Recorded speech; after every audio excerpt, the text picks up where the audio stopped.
Oh, hello, welcome to Thought for the Day. I don't know if you saw yesterday's Thought for the Day when Terry was reflecting, I think quite deeply, on the George Floyd killing and all that was involved in that, and maybe some of our own thoughts concerning that. And I was very struck not just by the content of all that Terry said, I'm grateful for his courage in saying that, but for something he said right at the start as he talked about his own anger at what was going on. And I think he was clearly right to be angry at what was happening there, at what had happened.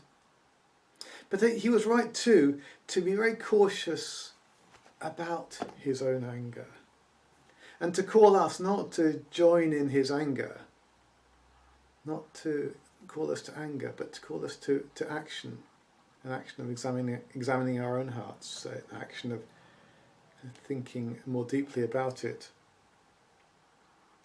I mean, so much of what goes on social media, on Facebook and Twitter, is anger calling others to anger, isn't it?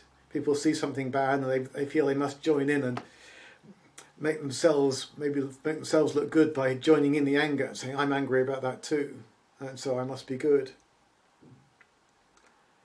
And there's nothing I find more debilitating than just reading through streams and streams and streams of anger.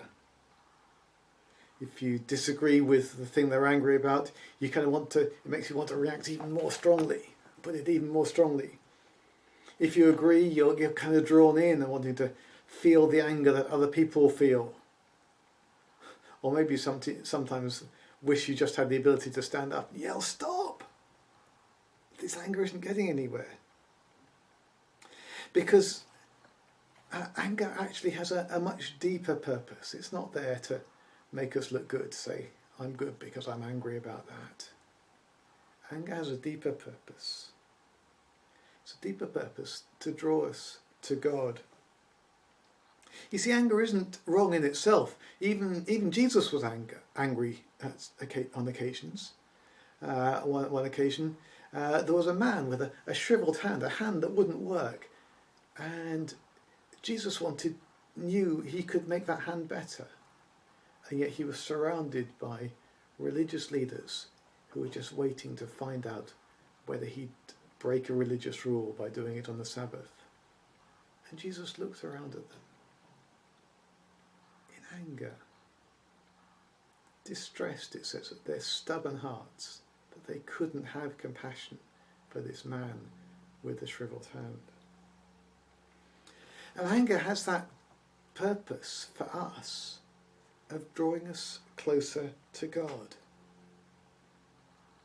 All our emotions are there to draw us closer to God. We're called to pour out our hearts to God. And if we're angry about something, we're called to take that anger and pour it out to God. And if, as in the George Floyd situation, something wrong has been done, then as we pour our hearts out to God, we will discover that God is angry too. And the Bible tells us to leave room for God's wrath. Leave room for God's anger. Don't take on ourselves what is God's to do.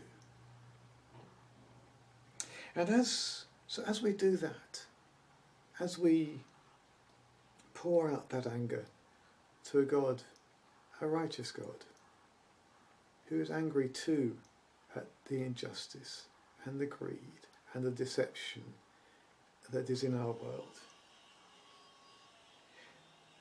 we'll discover a new peaceful, not a sense of peace that says, oh, it doesn't matter, but a peaceful determination not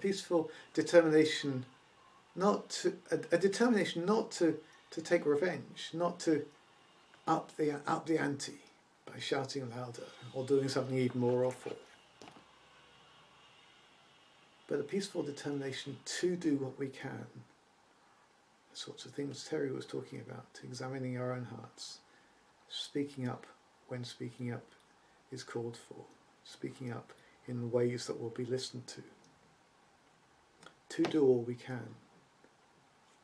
and the determination not to be drawn into the anger. So those things, maybe big things or little things, anger you today.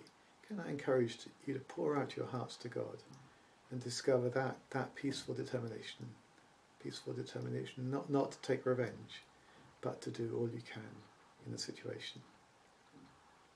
May God bless you through today. We might explore a little bit more about anger in future thoughts for the day.